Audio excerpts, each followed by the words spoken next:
नहमदुहु व नुसल्ली अला रसूलिहिल करीम अम्मा बाद फ़ाउज़ु बिल्लाहि मिनश शैतानिर रजीम बिस्मिल्लाहिर रहमानिर रहीम। रोशनी सबके लिए मेरे चैनल में आपको खुशामदीद। अस्सलाम वालेकुम अज़ीज़ान गिरामी। मेरे अज़ीज़ान गिरामी बहुत खूबसूरत महीना चल रहा है, रोज़ाना हम इसी पे बात करते हैं। हज़रत अनस रज़ी अल्लाह ताला से रिवायत है कि रसूल पाक सल्लल्लाहु अलैहि वसल्लम ने फरमाया कि 3 आदमियों की दुआ कभी रद्द नहीं होती। एक उसकी जब वो इफ्तार करने बैठता है रोज़ेदार, उसके सामने हर तरह की नेमतें रखी हुई हैं, लेकिन जब तक अल्लाह का उज़न नहीं होता वो दुआ वो कुछ कहा नहीं सकता। अल्लाह रब्बुल इज़्ज़त की इजाज़त के बगैर किसी चीज़ को हाथ नहीं लगा सकता, और जब अल्लाह की इजाज़त हो जाती है तो हर चीज़ खा लेते हैं। दूसरी उसकी दुआ जो एक इंसाफ करने वाला हाकिम हो, अल्लाह रब्बुल इज़्ज़त उसकी भी दुआ को कभी रद्द नहीं करते। तीसरी उसकी दुआ जो एक मज़लूम हो और वो अल्लाह के आगे फरियाद करे तो अल्लाह उसकी दुआ को रद्द नहीं करता, आसमान पे उसकी दुआ को उठा लेती है और आसमान के दरवाजे खोल दिए जाते हैं। हक़ के ताला का इरशाद होता है कि ऐ इंसान, मुझे अपनी इज़्ज़त की कसम मैं तेरी मदद ज़रूर करूँगी। ये अलग बात है कि कोई उसमें देर हो जाए। अज़ीज़ान गिरामी, ये तो वो बंदे हैं जिनकी दुआ अल्लाह ताला कभी भी रद्द नहीं करता। मगर मैं जहाँ पे ये कहूँगी कि अल्लाह रब्बुल इज़्ज़त तो हमारी कोई भी दुआ रद्द नहीं करता। हमें तो मांगने का सलीका ही नहीं आता। अल्लाह रब्बुल इज़्ज़त तो वो हस्तियाँ, वो ज़ात है, वहदहू ला शरीक है, जो मांगने से खुश होते हैं बल्कि ना मांगने से नाराज़ होते हैं। इंसान से मांगो वो तो नाराज़ हो जाता है। अल्लाह रब्बुल इज़्ज़त तो फरमाते हैं मुझसे मांगो, मेरे दरवाजे खुले हैं, रहमत के दरवाजे खुले हैं, ख़जानों के दरवाजे खुले हैं। अल्लाह रब्बुल इज़्ज़त फरमाते हैं मेरे रास्ते में 1 कदम चल के तो आओ, मैं 10 कदम चल के आपका इस्तकबाल करूँ। अज़ीज़ान गिरामी, इस टॉपिक पे तुम जितना दिल चाहे बात कर सकते हैं। आज मैं आपको हज़रत मूसा अलैहिस्सलाम की कौम के एक ऐसे इंसान का वाक़या बताती हूँ जिससे सुनकर आप भी हैरत ज़दा होंगे। एक बार हज़रत मूसा अलैहिस्सलाम गुज़र रहे थे, अल्लाह रब्बुल इज़्ज़त से मुलाकात करने के लिए कोहे तूर पर जा रहे थे। रास्ते में एक औरत मिली, उसने कहा, ए कलीमुल्लाह, अल्लाह ताला ने आपको बहुत बड़ा शर्फ़ हासिल किया कि अल्लाह आपसे बात करते हैं। हज़रत मूसा अलैहिस्सलाम क्योंकि बड़े अल्लाह के बरगज़ीदा पैगम्बर गुज़रे हैं, अल्लाह के कलीमुल्लाह हैं, उन्होंने फरमाया बिल्कुल। तो कहने लगी मेरी फ़रियाद लेकर जाओ, जाओ अल्लाह के पास जाओ और पूछो और मुझे बताओ कि मेरी किस्मत में औलाद है कि नहीं है। हज़रत मूसा अलैहिस्सलाम ने उसकी बात सुनी और कहने लगे ठीक है, चले कि कोहे तूर पे जाके अल्लाह रब्बुल इज़्ज़त की खिदमत में उस औरत का सवाल बयान कर दिया। अल्लाह ने फरमाया कि इसकी किस्मत में औलाद नहीं है, जाओ कहना। हज़रत मूसा अलैहिस्सलाम वहाँ से वापस मुड़े, औरत भी अपने दरवाजे में बैठी थी। पूछा भी हाँ मेरा पैगाम मिला, अल्लाह ताला को दिया आपने मेरा पैगाम? जी बिल्कुल दिया। अल्लाह रब्बुल इज़्ज़त ने कहा है कि तेरी किस्मत पे औलाद नहीं है। ये कहकर हज़रत मूसा अलैहिस्सलाम गुज़र कर चले गए। काफ़ी अर्सा गुजरा, उसके बाद उसी जगह से हज़रत मूसा अलैहिस्सलाम का गुज़र हुआ तो क्या देखते हैं, हज़रत उस औरत के घर से शोर की आवाज़ें आ रही हैं। किसी के रोने की आवाज़ आ रही है, किसी के हँसने की आवाज़ आ रही है, और घर में जब हंडिया पकती है तो धुआँ उठता है, तो उसके घर से धुआँ उठ रहा है।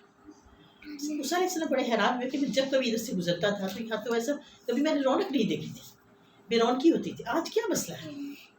हज़रत मूसा अलैहिस्सलाम ने उस दरवाजे में जाके देखा तो औरत बैठी खाना पका रही है और उसके गेट बच्चे की घूम रहे हैं। हज़रत मूसा अलैहिस्सलाम ने उस औरत से पूछा कि ये कौन है? वो हंस पड़ी, कहने लगी है मूसा, तेरे अल्लाह ने तो मुझे कहा था मेरे औलाद नहीं होनी, ये सब मेरे बच्चे हैं। तेरे अल्लाह ने ही मुझे औलाद दी है, तेरे खुदा ने ही मुझे औलाद दी है। तुमने तो मुझे कहा था मेरी औलाद ही नहीं होनी, मैं बे औलाद मरूंगी। हज़रत मूसा अलैहिस्सलाम की बात सुनकर बड़े सटपटाए कि अल्लाह रब्बुल इज़्ज़त ने तो मुझे क्या कहा था। खैर जो होना था वो हो गया। अल्लाह रब्बुल इज़्ज़त से मुलाकात के लिए गए तो जाके पूछा, अल्लाह रब्बुल आलमीन, आपने तो मुझे फरमाया था कि उसकी औलाद नहीं होनी, और आज जब मैं गुजर के आऊँ तो उसके घर में बच्चे खेल रहे हैं, ये क्या माजरा है, मुझे आपकी हिकमत समझ नहीं है। अल्लाह रब्बुल इज़्ज़त ने फरमाया कि मूसा जाओ, जाके कहीं से एक जिंदा इंसान के गोश्त का टुकड़ा ला के दो मुझे, इसकी हकीकत बाद में बताऊँगा। हज़रत मूसा अलैहिस्सलाम अल्लाह रब्बुल इज़्ज़त की ये बात सुनकर आ गए और जाके अपनी बस्ती वालों से हर जाके कहा भी मुझे तुम्हारा गोश्त चाहिए, एक जिंदा इंसान का गोश्त चाहिए। हर इंसान ने इनकार कर दिया, पूरी बस्ती ने इनकार कर दिया। बड़े मायूस हो गए कि कोई भी देने को तैयार नहीं, बोले कौन जिंदा आदमी अपना गोश्त निकाल कर देता। पास से गुजरे थे तो देखा एक बड़ा मजजूब सा आदमी बैठा हुआ है। मजजूब सा है, मजजूब हम उसको ही कहते हैं ना जिसको बस अल्लाह रब्बुल इज़्ज़त की याद में रहता है, उसको कोई परवाह नहीं होती, उसको मजजूब ही कहते हैं अगर वो सही मायनों में हो तो। बहरहाल उसके पास से गुजरे تو اس مجذوب نے کہا ہے موسیٰ کہاں جا رہے ہیں؟ کہنے لگے کہ میں جو اللہ رب العزت نے ایک زندہ آدمی کی گوشت لانے کو کہا ہے لیکن پوری بستی تو دینے کو تیار نہیں ہے۔ وہ آدمی کہنے لگے کہ بس اتنی سی بات ہے، فٹافٹ اٹھا اسے چھری اٹھائی، کہنے لگے چلو میں دے رہا ہوں گوشت لے کے جاؤ۔ اس نے فٹافٹ اپنے ہاتھ کا گوشت کا ٹکڑا اتارا اور دے دیا۔ حضرت موسیٰ تو بہت خوش ہوئے کہ میرا کام بن گیا۔ جیسے ہی وہ ٹکڑا اتارا تو جانے لگے تو اس نے کہا نہیں موسیٰ ٹھہرو، ہو سکتا ہے اللہ رب العزت نے یہ اس بازو کا نہ مانگا اور دوسرے بازو کا مانگا ہو۔ اسے دوسرے بازو کا بھی گوشت کا ٹکڑا سارا اتار کر دے دیا۔ جب وہ دے دیا تو حضرت موسیٰ جانے لگے، پھر اس نے آواز دی نہیں موسیٰ رک جاؤ، ہو سکتا ہے اللہ رب العزت نے میری پنڈلی کا گوشت مانگا ہو۔ اس نے اپنی پنڈلی کا اتار کر دے دیا۔ جب وہ دے کے واپس حضرت موسیٰ جانے لگے، پھر اس نے آواز دی نہیں موسیٰ رک جاؤ، ہو سکتا ہے اللہ رب العزت نے میری دوسری پنڈلی کا مانگا ہو۔ اسی طرح اس نے دوسری پنڈلی کا، اسی طرح اس نے اپنی ٹانگوں کا، اسی طرح اس نے اپنی گردن کا سارا ہی گوشت۔ جب جانے لگے تو کہنے لگے ٹھہر جا موسیٰ، ہو سکتا ہے اللہ رب العزت نے میرے گال کا گوشت مانگا۔ اس نے فٹافٹ چھری سے اپنے گال بھی نوچ دیا، اتار کر وہ بھی دے دیا۔ جب جانے لگے نہیں ٹھہر جائے دوسرے گال کا بھی گوشت لیتا، اللہ رب العزت کو ہو سکتا ہے یہ والا پسند آ جائے، میرے اللہ نے اگر مانگا ہے تو کیوں نہ میں دوں۔ اس نے اس طرح کیا کہ اپنے جسم کا تمام گوشت چھری سے کاٹ کر دیتا رہا۔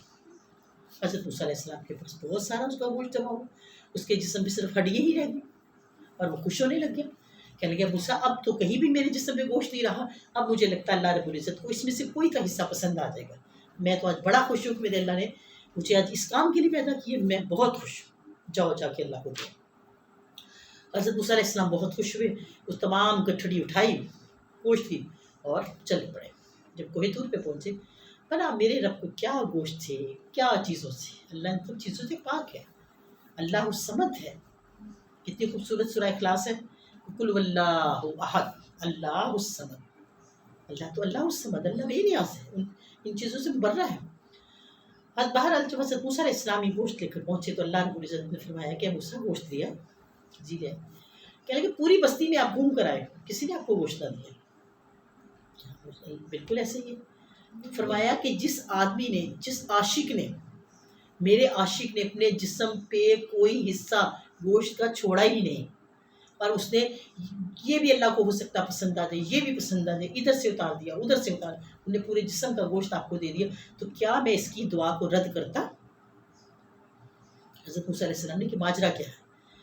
حضرت موسیٰ علیہ السلام نے جب یہ پوچھا تو اللہ رب العزت فرمائے جب میں نے اس کو انکار کر دیا اور واقعی میں نے اس میں اس کی قسمت میں اولاد نہیں لکھی تھی، میں نے نہیں لکھی تھی، لیکن پھر بات وہی کہ دعائیں تقدیریں بدل دیتی ہیں، اس کی تقدیر بدل گئی تھی۔ جب حضرت موسیٰ علیہ السلام کو اللہ رب العزت نے کہا کہ اس کی قسمت پہ اولاد نہیں ہے، اور حضرت موسیٰ علیہ السلام نے آ کر اس عورت کو یہ بیان دیا کہ میں اللہ نے فرما دیا کہ تیری قسمت میں اولاد نہیں ہے، آپ اپنے گھر چلے گئے، وہ عورت رونے لگی۔ یہی شخص، مجذوب شخص، جب اس کے پاس سے گزرا، اس عورت کو روتے ہوئے دیکھا، پوچھا کیا بی بی کیوں روتی ہے؟ کہنے لگی کیوں نہ رو، آج تو اللہ کی طرف سے بھی پیغام آ گیا کہ میں بے اولاد مروں گی، تیرے گھر اولاد نہیں ہوگی، تو مجھے رونا نہ ہے تو کیا کروں؟ مجذوب کہنے لگا تیرے گھر اولاد ہوگی، ایسا کیسے ہو سکتا ہے کہ تیرے گھر اولاد نہ ہو؟ اس نے اسی وقت مصحف بچھایا میرے آگے، اس نے گڑ گڑا کے دعا مانگی، اے اللہ تجھے اپنی قدرت کا واسطہ ہے، تجھے اپنی عزت کی قسم ہے، رب العالمین تو ذوالجلال ہے، اے رب العالمین تو غفار ہے، تو کریم ہے، تو رحیم ہے۔ جب اس نے اتنے سارے واسطے دیکھے، مجھ سے دعا مانگی، تو کیا میں اس کی دعا کو رد کر دیتا؟ اس کی دعا سے میں نے اس کو اولاد دی تھی۔ حضرت موسیٰ علیہ السلام نے تمام ماجرا سنا اور بڑا ہی دل میں خوش ہوئے اور بڑے ذہن پہ اثر ہوا ان کے کہ واقعی اللہ رب العزت تیرے عاشق ایسے سے بھی موجود ہے۔ عزیزان گرامی، یہ سب اللہ کی کارنامے ہیں، اللہ رب العزت جس کو ہدایت عطا کرتی، یہ تو ہدایت کے سلسلے ہیں نا سارے، تو یہ ہدایت ہی تھی، وہ آدمی اتنا مجذوب بنا کہ اللہ رب العزت نے جو کہ اس کی قسمت میں اولاد نہیں لکھی تھی، اس کی دعا سے اللہ نے اس کو اولاد دی تھی۔ اللہ رب العزت ہمیں بھی متقی لوگوں میں شمار کرے، اللہ تعالیٰ ہمیں بھی ایسا ہی انسان بنا دے کہ ہم اللہ کو پسند آ جائے، اللہ رب العزت کو پسند آ جائے۔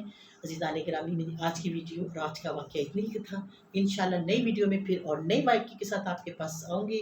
چلتے چلتے پھر وہی بات کہوں گی کہ پلیز میرے چینل کو ضرور سبسکرائب کیجیے، لائک کا بٹن ضرور دبائیے۔